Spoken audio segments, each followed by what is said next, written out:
বিশ্বনবীর জন্মদিন সাহাবারা পালন করতেন না। আবু লাহাব কিন্তু মুসলমান হয় নাই, উনি একজন কাফের। খেয়াল করেন, আবু লাহাব কিন্তু কাফের।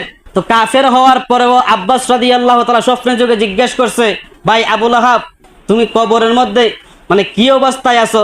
আবু লাহাব উত্তর দিল, ভাই আব্বাস, আমার কবরের মধ্যে তেমন শান্তি নাই, কবরের মধ্যে শুধু জাহান্নামের আযাব, জাহান্নামের আগুন। তবে প্রতি সোমবারে আমার কবরের আযাব হালকা করে দেয়। কেন?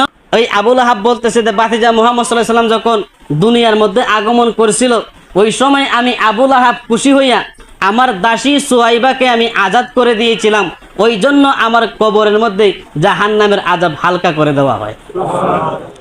তো একজন কাফের যদি মিলাদুন নবীতে খুশি হয়, মানে আমার নবীর আগমনে খুশি হইছে, খুশি হওয়ার কারণে যদি একজন কাফের জাহান্নামের আযাব হালকা হতে পারে, তাইলে আমরা তো কাফের নয়, আমরা তো রসুলের শ্রেষ্ঠ উম্মত। একজন ইমানদার উম্মত যদি মিলাদুন নবী পালন করে, আমার তো মনে হয় সে যদি রসুলের প্রেম নিয়ে মিলাদুন নবী পালন করতে পারে, তাইলে জাহান্নামের আগুন তার স্পর্শ করতে পারবে না।